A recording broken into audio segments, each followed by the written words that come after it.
Thank you so much for tuning in tonight, and welcome to Dead Letter Emissions, where we discuss everything current and underground. My name is Steve, and my co-hosts are Maggie May, who may or may not be here, depending on if she gets her makeup done, and the profound horror author, Mr. Jeremy Dyson, who also produces the show.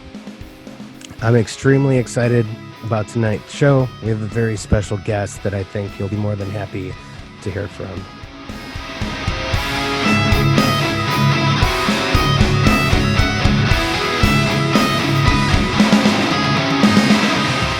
So anyway, Jeremy, what's been going on this week?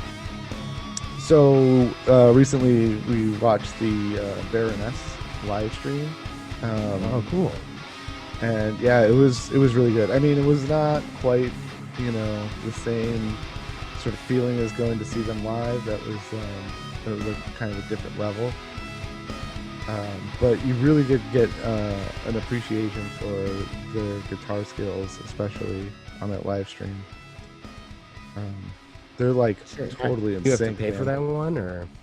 Yeah, it was like $15, and I mean they didn't play. It wasn't like the Down show. They didn't play for 4 hours or anything like that. It was only like an hour and 17 minutes or whatever.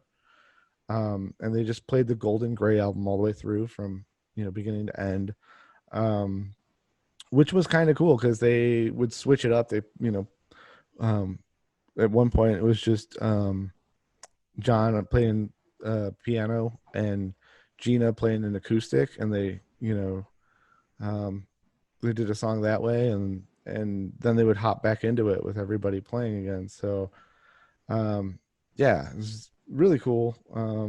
Definitely a different like sort of intensity level than that the concert, but almost better in some other ways too. It was definitely worth the price to watch it.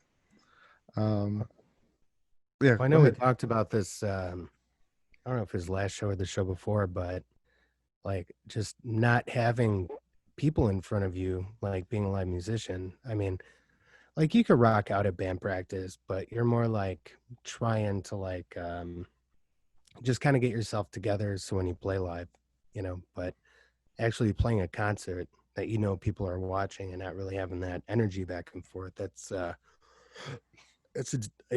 it seems like a different animal altogether. So the bands that are good at it, that's great. They're probably going to need to be possibly for the next year or so, and even after that. I mean, they're doing the concerts with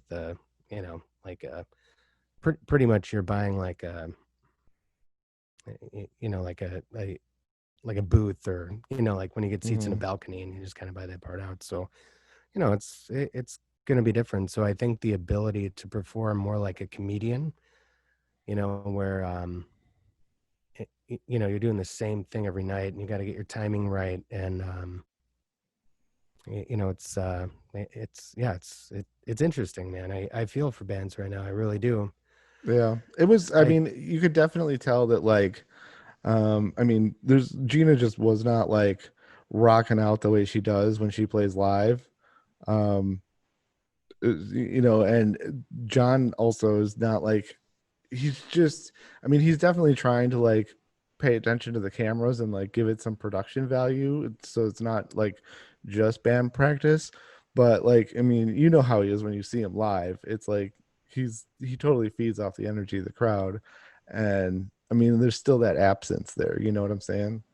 But Yeah. it's cool. And so It yeah, was multi-cam now. yeah, they had they had some stationary cameras, like one that was like just attached to the drums. And then like there was a couple camera people there that you could see moving around the background.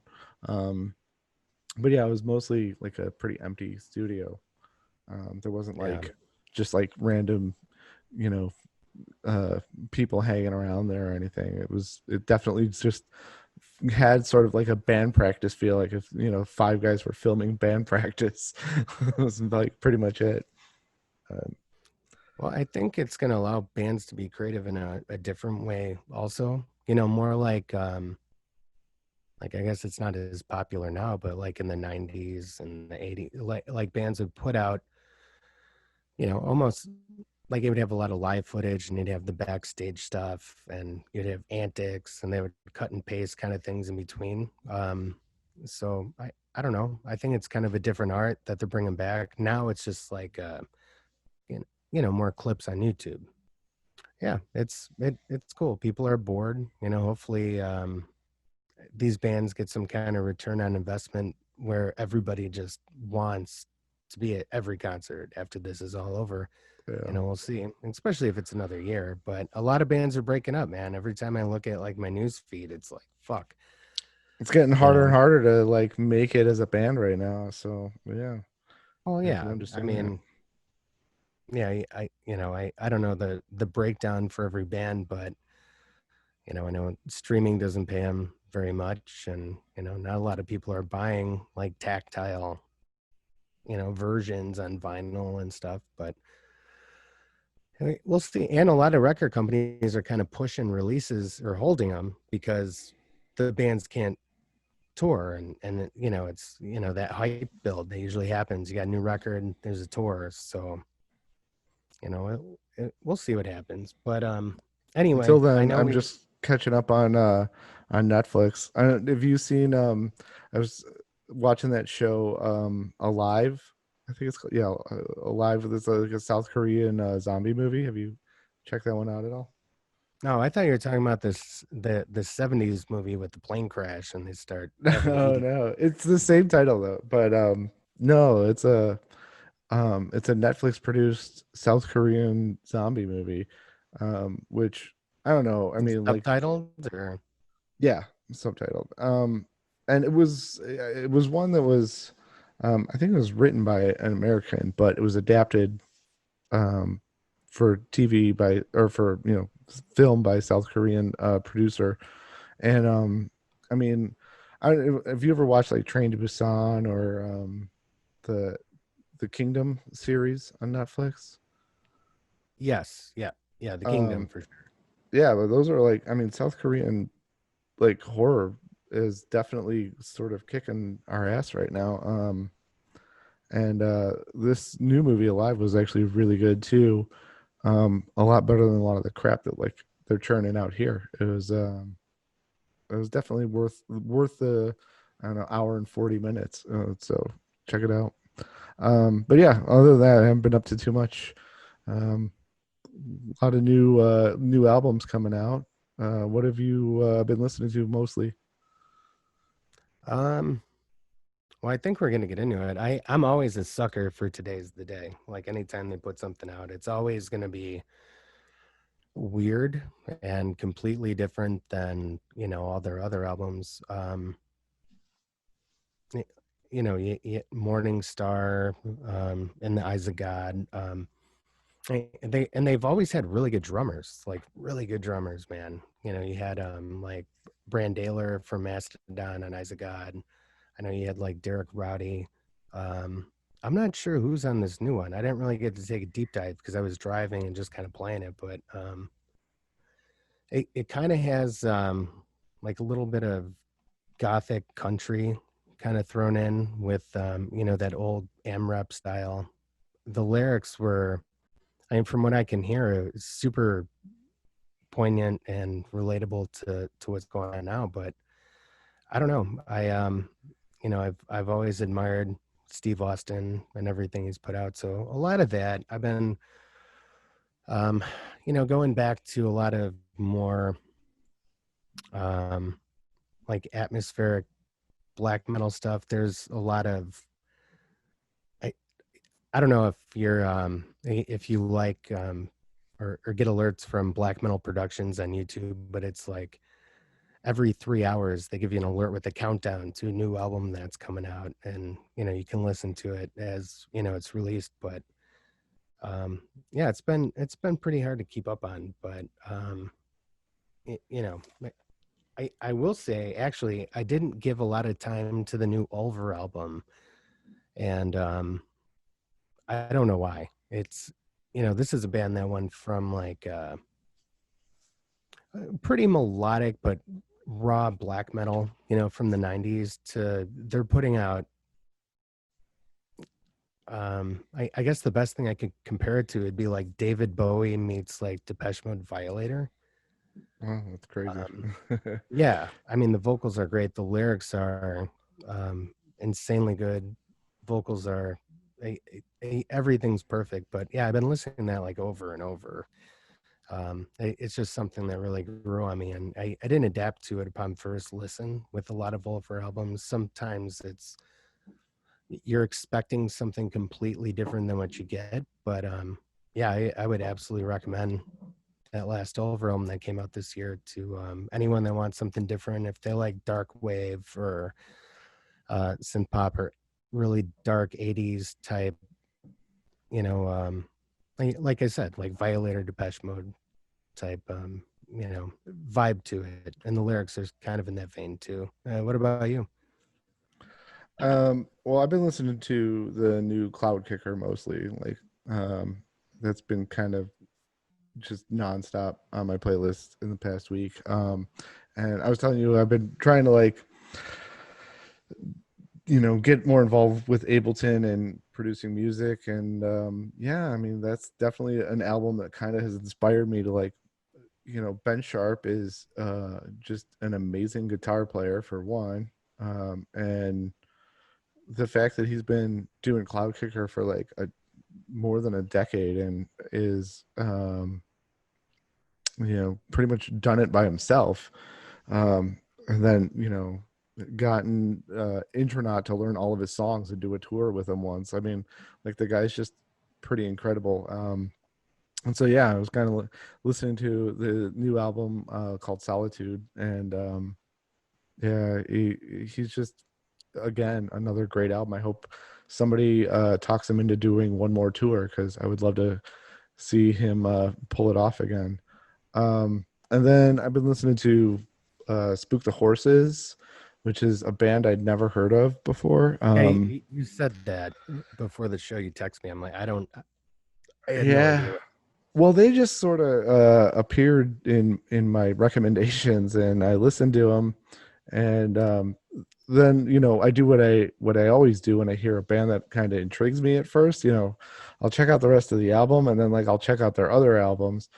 And this band, they got like 4 albums out, but their old stuff is literally like nothing at all like the new album that they put out. They old stuff is almost like a very mellow Braid album, like just not very heavy at all. And the new album is Like Seam or Slint or one of those type. yeah, it would be like one of those. And their new album is more like an amphetamine reptile release by like I don't even know, some band that wanted to be Unsane or something.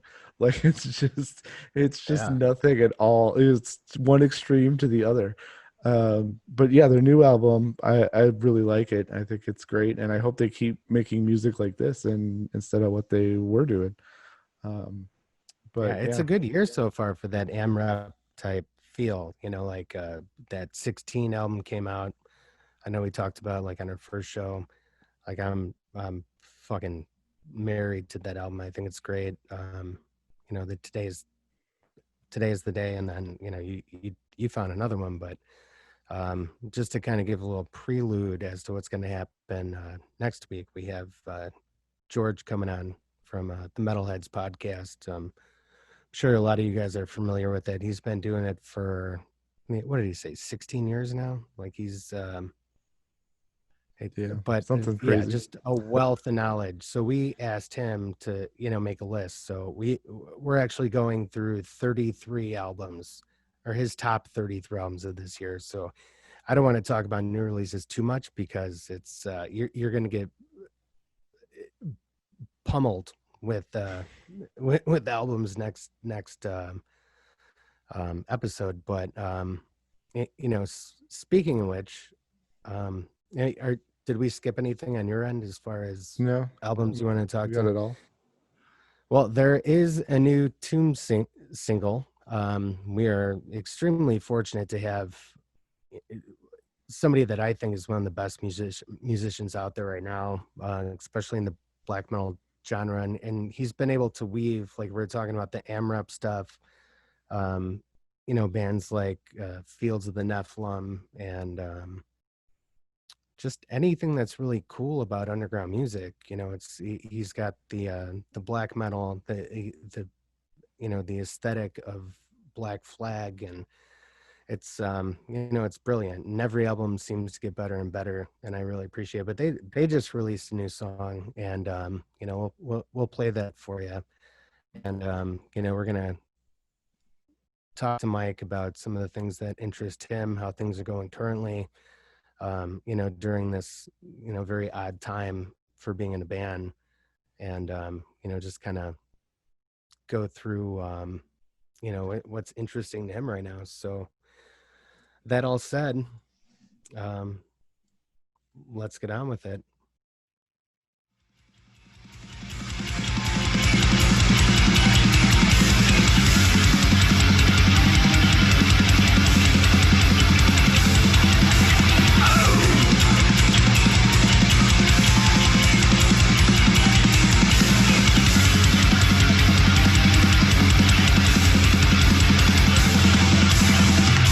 Cling to me, empty angel.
right, that was Baron by Tombs, and you can check that out along with all of the other songs, the new releases that we liked this week on our link in the description.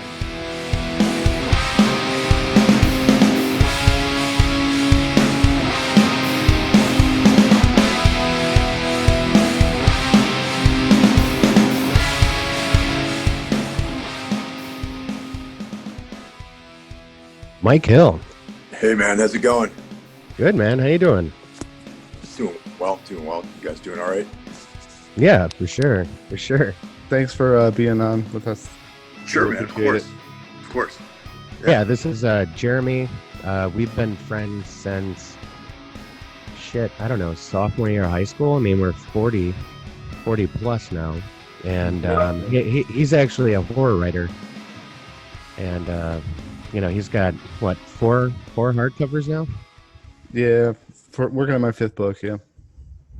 Wow, that's impressive, man. To write to write a novel is seems like such a huge undertaking. Yeah, it's definitely like a mountain to get over. I think sort of the same way as like getting out a first album or something like that. Like, once you do it, then it's like a lot easier after the first time. But it's definitely sort of a similar like mental undertaking. What kind of horror is it? Is monsters, supernatural, cosmic horror? Well, right now it's a zombie series that I've been doing. So it's like cool. four books of the same like zombie sort of chronology, I guess. And then I'm kind of sticking with the same sort of post-apocalyptic sort of genre. That's kind of my thing. Right on. I enjoy that stuff. Well, it's super appropriate right now. It's I'm super honored to have one of my favorite musicians on the podcast. I want to thank you first and foremost. When it comes to Everything Went Black and your diaries and Metal Matters, it gives me something to look forward to. I just recently got into the Necromaniacs podcast, which on Spotify is kind of hard. I actually have to wait until you share it on YouTube and listen to it that way on my phone. But every time the screen goes black, it stops, and I got to start it over and forward it. So, but yeah, no, you've been super inspirational to me, and every time you mention an album, I take notes on your podcast and listen to them. And like we've talked about Mighty Sphincter. You just got me into what's his name? Bane Wolf. Bane Wolfkind. Yeah. Mm-hmm. Yeah, that shit's amazing. That sounds awesome. I love that kind of Tom Waits, John Cale kind of thing. But I think you've done a really good job at taking all your influences as far as the Birthday Party,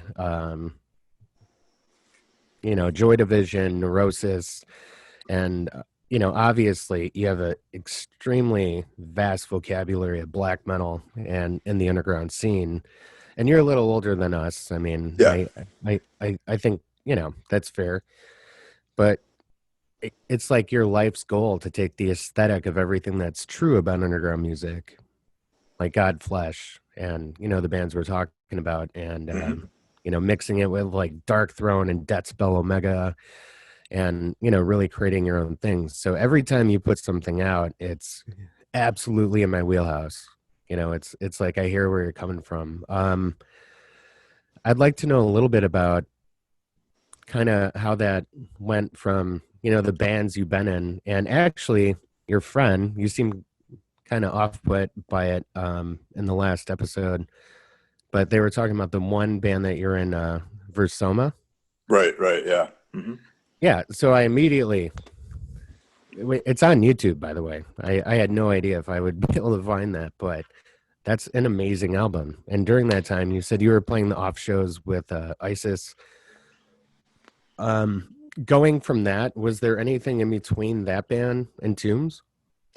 Not really. I mean, actually, the material that was on the EP that we did, that Tombs did, It's a self-titled EP that I used to do a record label called Black Box Recordings, and it was co-released by Black Box and Level Plane, which was pretty prolific label in the late 90s, until like, up to like maybe like around 2009. They were putting out a lot of material that was more in the vein of like screamo and that sort of stuff. And Right. my previous band Anodyne released their last record on Level Plane, and so that the material on that EP was actually stuff that I had prepared for the next batch of songs that Versoma was going to do.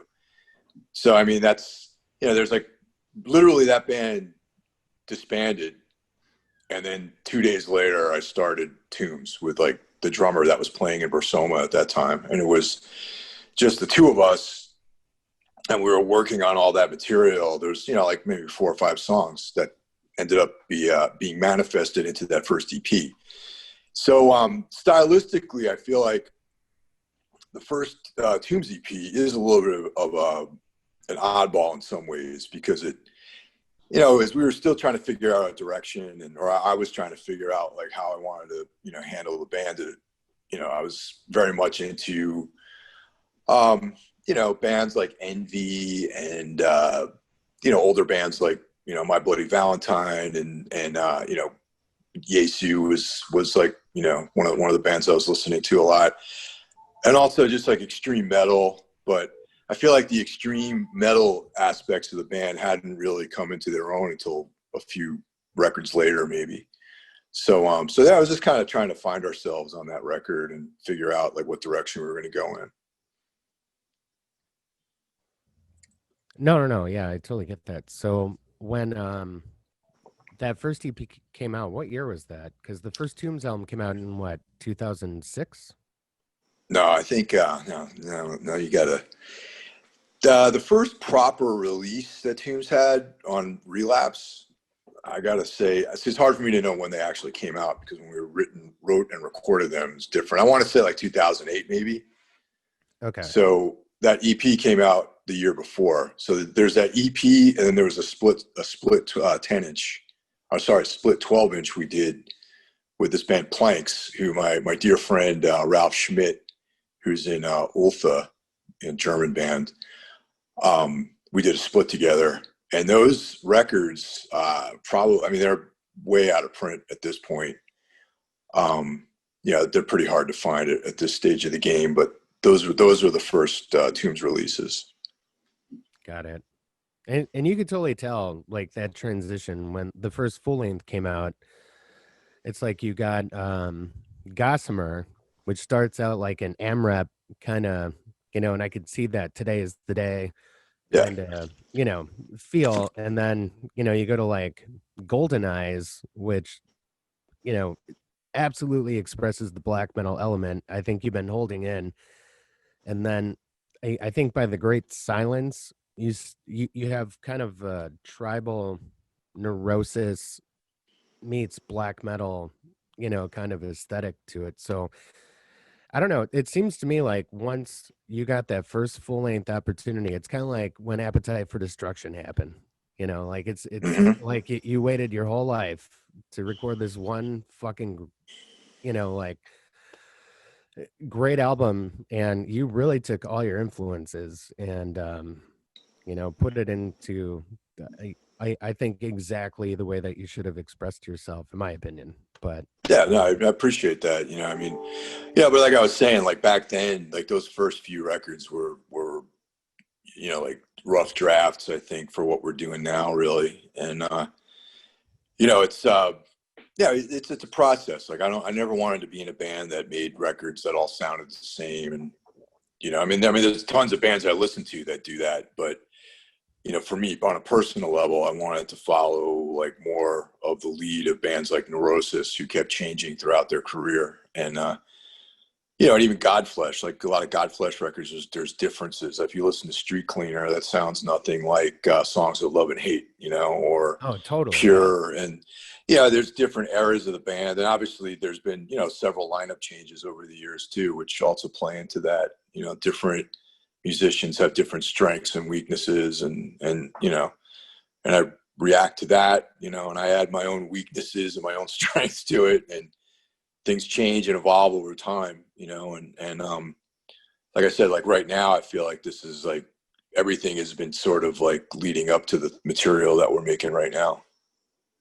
Yeah, no, and I didn't mean like the Appetite for Destruction, like you're gonna follow it up with a batch of shitty albums. Yeah, Appetite was really the only yeah, it's the only Guns N' good one. Roses record I like. I mean, the one actually that use Your Illusion, that if you condensed the good songs of both of those records onto Yeah, one, like Coma and Dead Horse. Yeah, there's some good like shit. there's some good stuff on there, but it's just like that those two records, whatever you want to call them, is just like an example of the ego running wild, you know.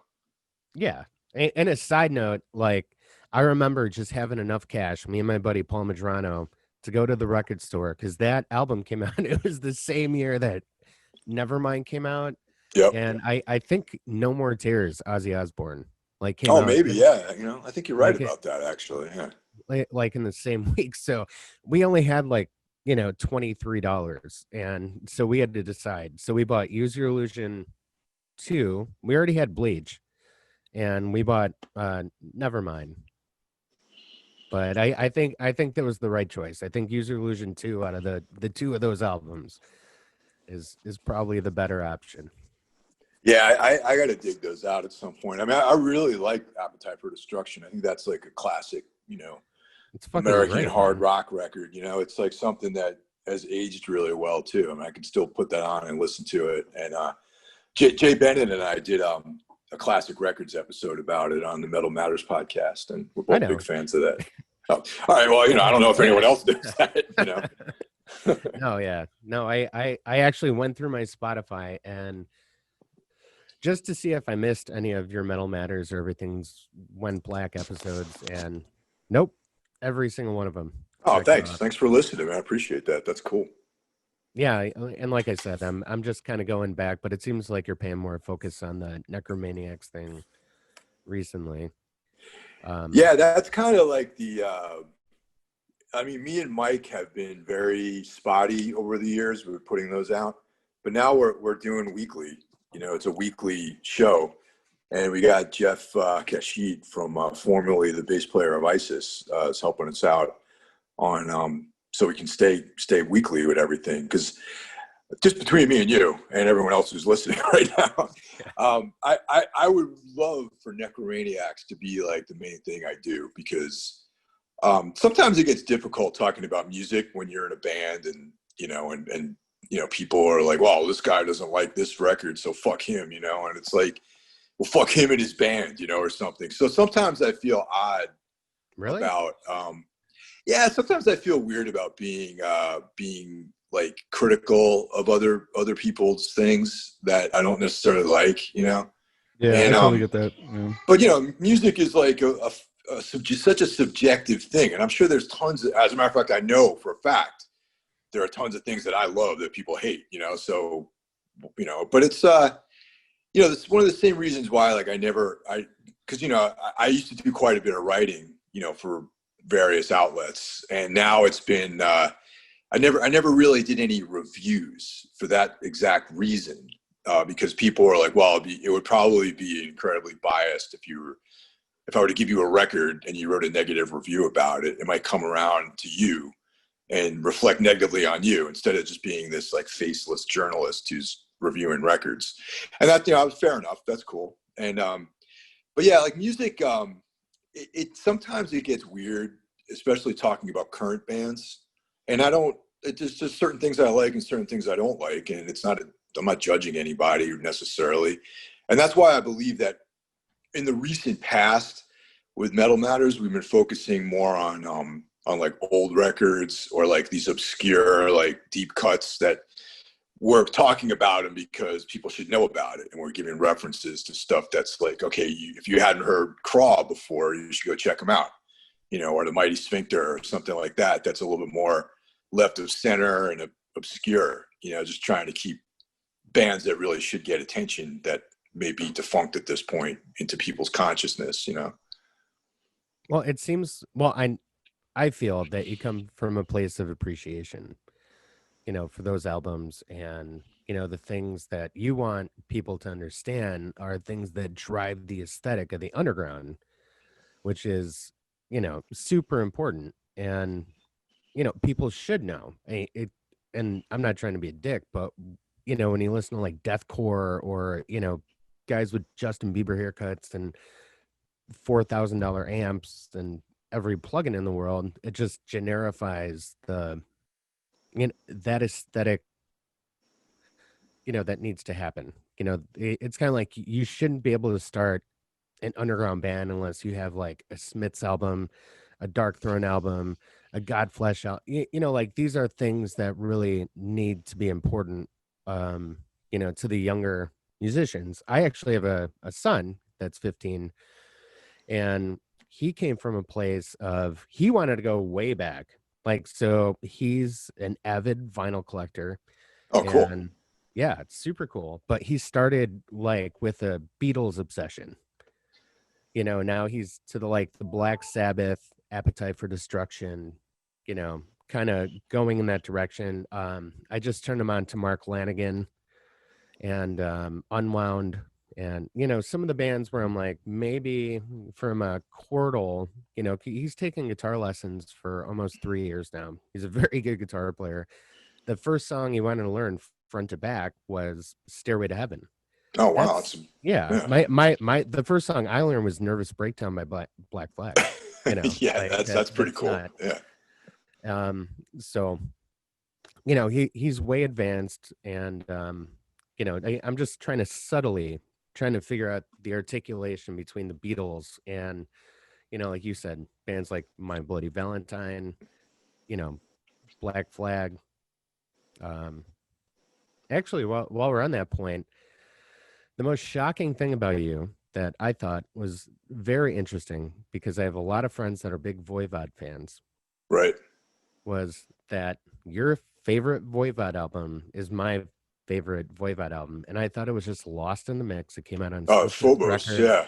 Fuck, dude, front to back, so good. I mean, I found that the reason why I think is that it came to me kind of like that record came out at a time when like metal was kind of in like a downward spiral. Really, it was, well, not a downward spiral, but it wasn't the most popular thing at the time. What was that? 97? Yeah, somewhere 96, 97. It was 97. Yeah. Mm-hmm. At the time I was living in Boston. I was working at this warehouse, this record warehouse, and you would get free promos. So I was like, oh yeah, Voivod. I haven't listened to these guys in years, man. It's like, I was working at Tower at that point, and that's exactly where I got that album. Yeah. So I just brought it home, and I was like, oh, this record's great. And at the time, I felt that it had more in common with bands. Like what I was really listening to at the time was like Neurosis, and really absorbing that like heavily. And I was starting to get into like Neubauten and like sort of like the more like industrial whatever sort of stuff, Swans and all that kind of stuff. And I felt like that Phobos had a lot of those elements on it, yet still was like a very metal sort of thing. And that record always stuck out as being very unique to me. And I love it. I think it's great. What do you think about what they're doing currently with that? They got a newer guitar player, obviously. Yeah. I mean, I think it's more King Crimson with like lower gain.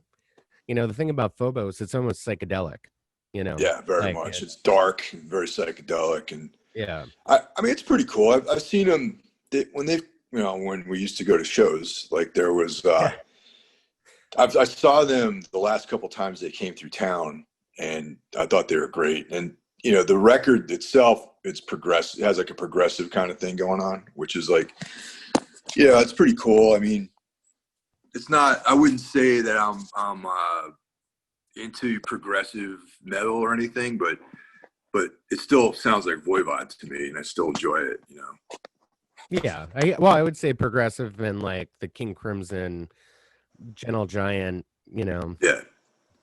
I mean, I love King Crimson for sure. Yeah. And, what's your favorite King Crimson album? Well, that's hard question to answer, because like I think that with that the Tony Levin like Adrian Belew era. There's like, I think Yeah. Discipline's probably their best one, but maybe Red with Yes. the John Wetton era was cool. Well, Belew And was then on Red. he was on Red. Yeah. But oh wait, it was but John Wetton was the vocalist on that record on Yes. Red. Yeah. I didn't think that Adrian Belew was on that record. Anyway, Yeah, no, he but is. when Belew was singing though, I think that the Discipline record was cool, and I still like the early, like In the Court of the Crimson King. I think is a really cool, like very sort of majestic sounding record. Yeah, I had a weird upbringing because my dad was like a jazz fusion rock bass player. And so like from birth, my only understanding of music was like Yes and Gentle Giant and King Crimson and Mahavishnu Orchestra and Larry Coryell and the 11th House and like all this bizarre shit. So when I get into punk rock, like it was like, all right, hold on. Could we do that in 5? Like it was just this weird, like transition from, Black Flag, early Neurosis. I would say the first 2 Neurosis albums are like where I really kind of dug in, like Pain of Mind and that kind of Word is a Walk stuff. But it was just natural to be like kind of obscure with the way that I thought about how things should sound. But I really appreciate all that stuff. I think the 70s like prog stuff or the krautrock stuff, like all that stuff is just so like I appreciate it more now than I did then. I just think it kind of got stuck in my DNA. Yeah, no, it's and then also that record Thrack, I think, is really good by King Crimson. It almost sounds like Zeni Giva or something like that. You know what I mean? Oh fuck, I love Xena Geva. I actually got to see them at have you done a lot of touring in Chicago? Like with yeah, I played. I don't know how many times I played in Chicago. I played there couple. Well, when we were on a tour cycle, we would be there like maybe 3 times a year usually. Yeah, no, with Tombs, yeah, but like Anodyne during that time. Oh, yeah. I mean, that it was a different world for that band. I mean, we were playing in like these like random DIY spaces or like Fireside. We played a Fireside Bowl a couple times, and yes, dude, I used to always play Fireside Bowl. Yeah, and just like random spots that had like 3 shows, and then they wouldn't do shows there anymore. Like some guy's basement, that was more of the world that band operated in. Yeah. I could totally hear that too. And what was cool about the Fireside and that whole scene, and I know you had it out on the East Coast, was I remember seeing like this no-name band. There was like 7 people there, and it was Jimmy Eat World's first like demo tape tour. And then 3 nights later, I saw Napalm Death, and then I saw Macabre, and like it was just like, but that integration of indie rock for somebody that doesn't understand like how that whole scene worked with the noise rock and and then you had this stupid ass Youth Crew, vegan straight edge Earth Crisis shit, but like there was everything. It was like if you stayed there for 10 days, because there was a lot of times it'd be like a 7:00 show and a 10:00 show. Yeah. The early like show and a late show. Yeah, like on a Tuesday, like you really got immersed in the whole landscape of it and understood like what worked and what didn't work. Yeah, absolutely. That was a good spot. But nowadays, like we usually just roll through like on like a tour, like a package tour or something like that. And we played at Ralph's. Is that what it's called? Not Ralph. I don't know. There's that one venue in Chicago that's like a pretty small. It's a larger small venue. Reggie's. Reggie's, there you go. Yeah, gotcha. Ralph's I think was in Worcester, Mass. But yeah, Reggie's is pretty cool. But played there a few times with various people and different tours and all that. Decent sound system, like that kind of stuff. Yeah, and they got 2 stages too. They got like the right and the left upstairs. They got pretty good food. Yeah, I got to play there, and then unfortunately I had a singer that kind of went. I've had horrible experiences with singers: suicide, death by cocaine. Oh man, terrible. Yeah. But we got offered to be the opening act for Doug Stanhope. Oh wow, Yeah, damn, and I was like, "Fuck yeah!" Like that. that's pretty cool. That would be the coolest show ever. I mean, but yeah, I don't know. Shit just didn't work out for me, and I kept having kids, so it's you know, here we are. But anyway, the new track you put out, like, still has that same, almost like the guitar interplay of like the best black metal and The Cure, if that makes sense, where there's kind of like you could hear what each track is doing, and Hmm. then it just a fucking shred guitar out of nowhere. Oh yeah, yeah. That's Like Ray what? Suey, Like man. He's what the fuck is well. that? There were several cooks in this kitchen for that one song. I mean, actually, I can only take credit for writing the lyrics and the guitar part at the end. Our Justin Spaeth, our drummer, wrote pretty much the entire song. I mean, he He plays wrote the guitar too? riffs. Yeah. He's like one of these guys who can play everything for the That's most part. awesome. And Smart. the ending of that song, I wrote that part, which is more, had this kind of like UFO, like scorpions, like kind of vibe to it. Yeah. And then the guitar solo, which it can be a standalone piece of music, is Ray Suey from 6 Feet Under. He's a Oh, friend of no ours. shit. Yeah, he lives out here in Jersey, and That's he's an old friend of our drummers, and we just asked him. There's a bunch of actually, it's funny. I forget that you don't have the entire album. Secret. If I should have put you in touch with our PR people, and they would have sent you like a link to listen to everything, and you could have heard the rest of the record. But unfortunately, I did not do that. But anyway, so yeah, Ray just stepped in. He threw that guitar track down, and there you go. That song, I think, is like, I like it in a lot of different levels, because it's like, has a very collaborative feel. We were able to involve our friend Ray, and got to showcase Justin's guitar writing abilities and guitar playing abilities too. And yeah, I think it's a good song. Objectively, I can really enjoy it because, like I was saying, I didn't really write any of the guitar parts, so except for the ending, Scorpions part at the end. But yeah, but there's more. We got a bunch of different guests on the record too, which I'm pretty excited about. And I always enjoy doing that. I like when there's guest musicians and different people stepping in to do certain things. Now, did you actually was it collaborative kind of virtually, or? No, we wrote everything before the pandemic happened. So, but we did record most of the album we did record most of it during the lockdown, but we just, I mean, it's not, it wasn't like we were on some clandestine operation, but, we all went into the studio and recorded it. It was like, I think, when did we finish that? It was like May. So things were sort of evening out here in the tri-state area, and the numbers were starting to go down, and things weren't reopening yet, but, we were careful and followed whatever guidelines there were at the time, and we're able to do it. So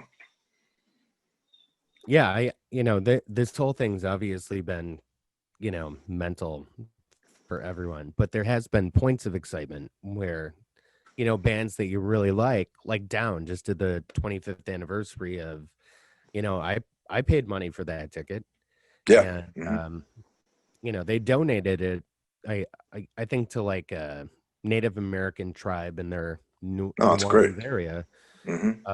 But it seems successful, and a lot of bands like Enslaved, Voivod, they did like a free one, and then after that they did a pay one, which I think may have been self-defeating in a way. Yeah, I don't know. I mean, it's I haven't really, the only one of these live things I've checked out was the Cro-Mags did one, like right in the beginning, right in the beginning of this whole thing, like literally like the week that New York went into quarantine. Cro-Mags were supposed to play with Body Count, right? and the show got canceled. So Harley rented a space at SIR, which is like a soundstage in New York City. And that, to my knowledge, that was probably the first live like simulcast during this whole thing. And at the time I was like, yeah, let me check this out.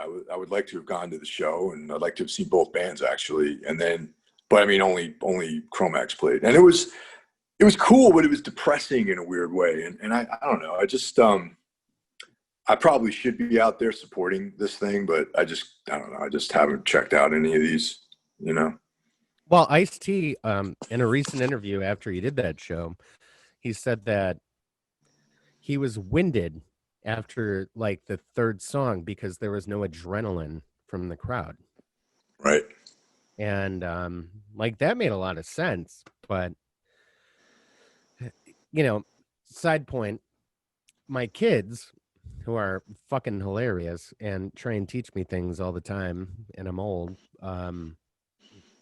like they see him doing a podcast, and they're trying to like get me to be better at marketing.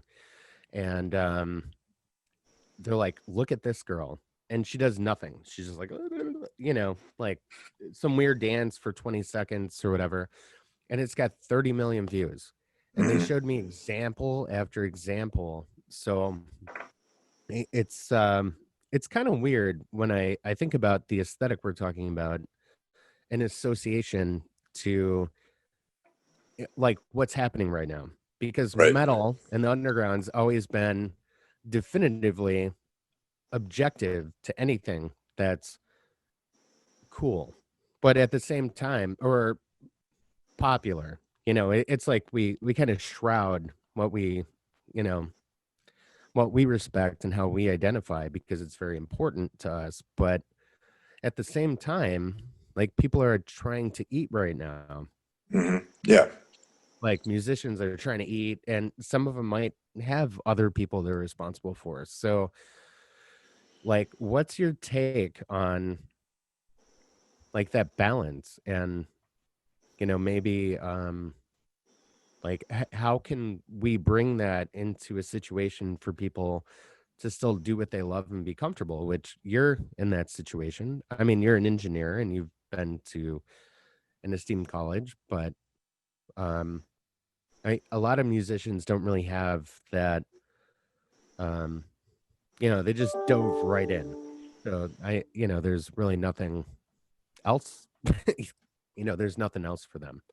Yeah. Except I mean, maybe there's a working lot with. of, yeah, but there's a lot of people in that situation right now too. I mean, you know, if you work in a restaurant, you know, if you're a bartender, if you're A lot of bartenders, musicians, yeah, man, a lot of you know, and even friends of mine that own venues or work at venues, like if you're a bartender at a venue, you're kind of fucked right now. It's like, what are yeah, you they gonna do? just did a benefit for Reggie's to keep it open. It might count. That's what I'm trying to say. Is like that's, you know, the whole industry is like kind of, you know, but I mean, my thing is like, you gotta, you know, to survive, you gotta do, you gotta hustle. You know what I mean? It's like, you know, if I just wanted to like be a rock and roller and be on tour, and, you know, and I've been through periods in my life where it's like, I have more or less survived playing music. And I say survive, more like subsisted playing music, not a very high quality of life, you know, but I went into that knowing that it's like, well, this is, you know, the way things are going to be. And then when I had to make moves to do other things, I did those things. I just, you know, you have to sort of freestyle your way through the whole thing, you know, and it's rare. It's rare to be in a position where you can only be in a band and make a living, unless, you know, you're Metallica or something like that, and you have decades of royalties and things like that. And, you know, but the music industry isn't what it used to be. And if my heart goes out to the guys who are like crew guys, like dudes who do sounds and are like sound engineers and tour managers and techs, and more so than guys in bands. Those dudes really rely on the road. I mean, they're going from tour to tour to tour and trying to making a living. And I mean, you know, those guys get paid more than the bands do for the most part. I mean, it's like they have a salary, you know, like if you're in a band, you know, I mean, and this is a very general statement. I understand that there's there's really not a whole lot left over at the end of the day to split amongst, 4 people or whatever, but one of those expenses that you have to pay is, your gear rental. If you're going to rent a van, like if you're going to rent, your sound guy, like, merchandise dudes, like that kind of stuff. They get what they get, and they go from tour to tour and they make a living. And those are the people that I really have like, a lot of empathy for right now. I think that's kind of the way of the world. Like when it comes to being a touring band, I don't really know what's going on now, but it seems like Profound Lore for you guys, right? What's that? Who? What label are you on now? Oh, Season of Mist. Season of Mist, yeah. Yeah. Like, what's that relationship look like when it comes? The same as any other label. I mean, they're cool. Because you got kind of ignored by previous labels as far as marketing. I would say that Relapse did a good job. I feel like Metal Blade didn't do anything because when we were on Relapse, we got a lot of mileage. We got like a record of the year for Decibel and, with Path to Totality. And, we actually had like a really good presence with, when Spotify and Apple Music, the last thing we did on Relapse was like on all these like Spotify and Apple Music playlists. And then we did a record with Metal Blade, and it's like it was a secret that the record came out. And the single that we have that just surfaced on Seasons had more listens than just for that one single than the entire time the album was new with Metal Blade, which is ridiculous to me that a label with that sort of profile could drop the ball so much, but whatever, I don't give a fuck anymore, man. It's like, what are you gonna do? It's you have it on your resume, you were on that label. I don't care, honestly. You move on. Yeah, none of that stuff means anything to me, man. I just it's what I like is that if someone does their job, that's like my main thing. Like I don't care about working with name musicians or name people or whatever. It's like, this guy from this band played in your band. As long as he shows up on time and has a good attitude and like can play and is a great player, that's all that matters to me. Same thing with labels. It's like, this label has Behemoth on it or whatever. I'm like, well, you guys do a great job for Behemoth and Cannibal Corpse and whatever, but you didn't do anything for us. So see you later, Yeah. Season of Mist. You spend all your money on those guys. So. No, man, I get it. They make them money. There's like, who's not going to buy the new Cannibal Corpse record or the new Behemoth record? If I'm going to buy them, I'll be the first one to pick those records up. But a lot of bands recently, you see, there's a lot of these bands that get signed to a label like that, and it's like, oh, this is going to be great, and yeah, they don't really give you the proper attention that you kind of need to operate. We had some good opportunities during that period. However, the real person that helped us along was our manager, Mark Vieira. Like, he really is the reason why anything good happened during that period. Like playing at Ozfest and playing Hellfest and doing all these great. Oh, you did Ozfest? Yeah, it was like the last one, I guess. It was like, and what year was that? I thought that died No, it's like the Ozfest meets Not Fest thing. It happens out in San Bernardino. It's like Ozzy played. Yeah, Ozzy played, and the Deftones and like Rob Zombie, Marilyn Manson, like all this stuff. That's great. That's great for you then. Yeah, we were on tour with 1349 and Goat Horror out west, and they played, and it was cool. It was a good time. But that's all good things. But that had nothing to do with Metal Blade. It was Mark Vieira who did that, our manager. He's the guy with all the background and all the connections, and he was really representing us. And is he still your manager? Like, when it comes to other things? Yeah, well, he's got nothing to do with the label. He's the guy who actually put us in front of Metal Blade. And everyone's got a different experience. Maybe if we sold as many records as Whitechapel or something like that, I would be singing a different tune. But whatever, man. It's for a different type of guy. I'm not really into that style of music, and Very I just nice. got different interests. You know what I mean? It's just not my interest is just to listen to bands like that. I mean, I'm not saying that anyone out there can't listen to whatever they want. I mean, dude, I like the Cramps, you know, like people probably think that band sucks too. You know, it's like, I'm really into No, I them. love the Cramps. You know, it's like, I but like the band that guitar player went to. I think that's one of your favorite bands. oh, Gun Club. Yeah. Yeah. Well, Yeah. Kid Congo was in Gun Club first and then he joined the Cramps and they went back. But Oh, okay. I yeah, had that backwards. yeah, that's all right, man. You know, but yeah, Kid Congo was on Fire of Love. That was the early Gun Club record. But I mean, it's just I'm well aware that we're not going to be setting any sales records, you know what I mean, anytime soon. So the it just kind of is what it is. And it's I just want to make music. I'm happy to be doing this. Really, I'm happy to have opportunities. And once we get able to go on the road again, I'll be happy to go out and tour again. It's not really, there's no like material goal in any of this for me. It's more of being able to put out material, like music, creativity that we all feel good about, and that people can relate to it. That's cool. Like I said, I'm not trying to satisfy anybody but ourselves, really. I'm not like, well, this guy, some guy in Decibel wrote something about the EP and he was like, I thought they were going to do this more. And I'm like, well, whatever, dude. It's like, we do what we want. You thought we were going to have more of a death rock sounding record. Great. Good for you. But we did something different. So that's our prerogative to make those decisions. I'm not going to make, this guy at Decibel thinks we should have had more of like a Bauhaus thing going on. So, let's make a record for him. I'm like, yeah, fuck that shit, man. I just rather just do what I feel good about. Yeah. And as long as we feel positive about the record, we're going to keep doing it,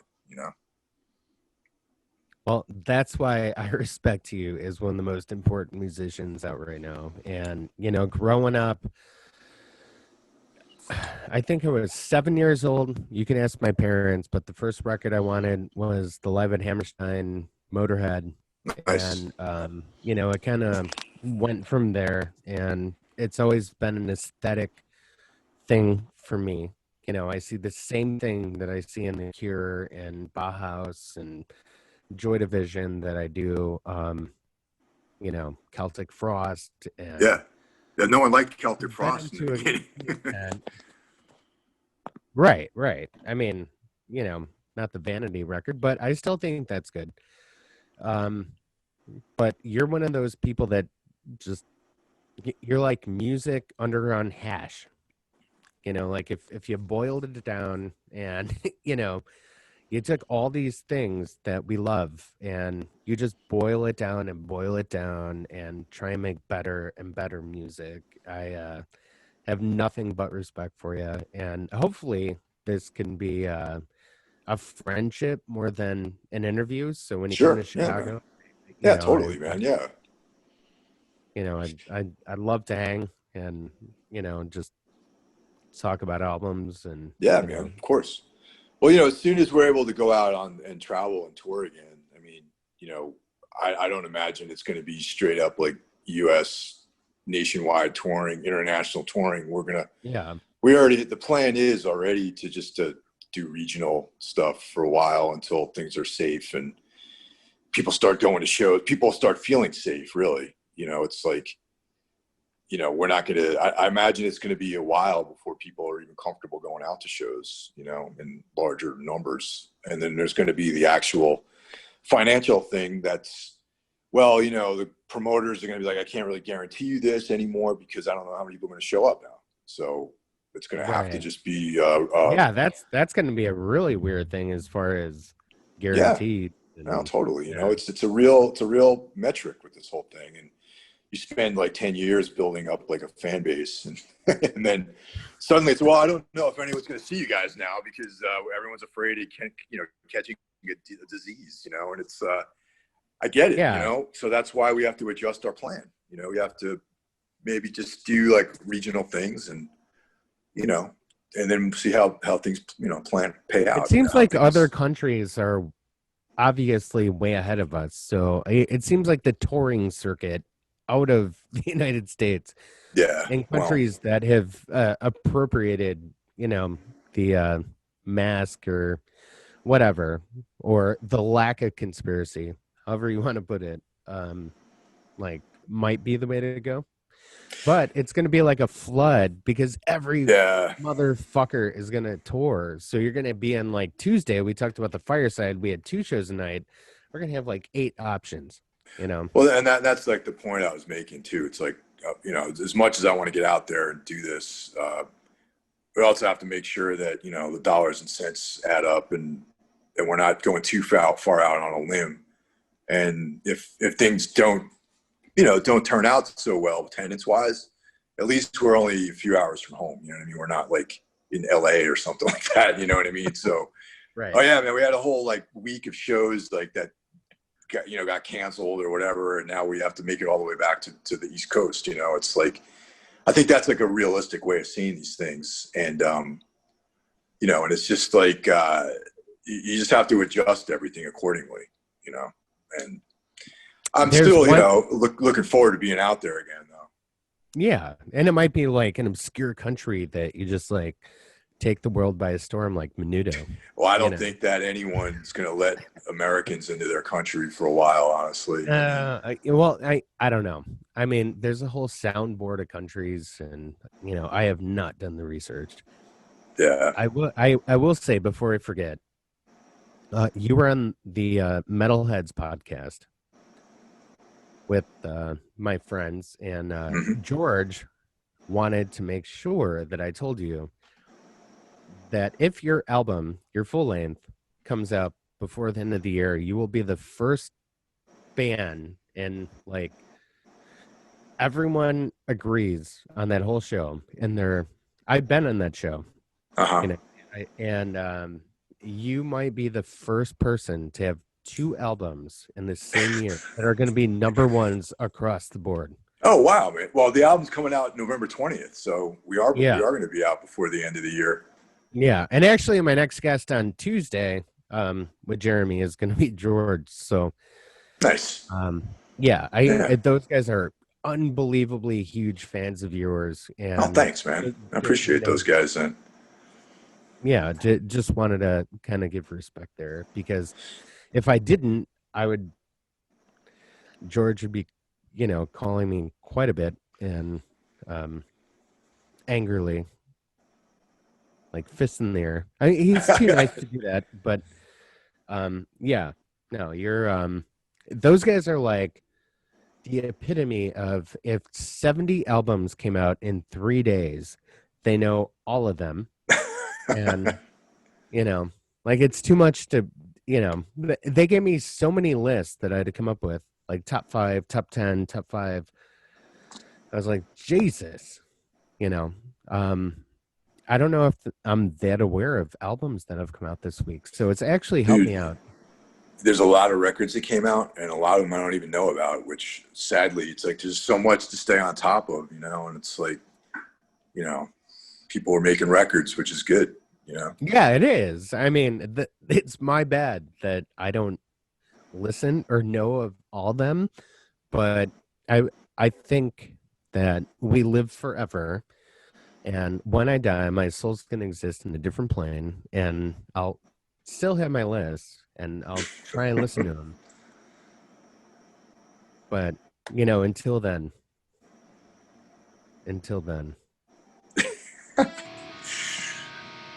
All right, man. That's awesome.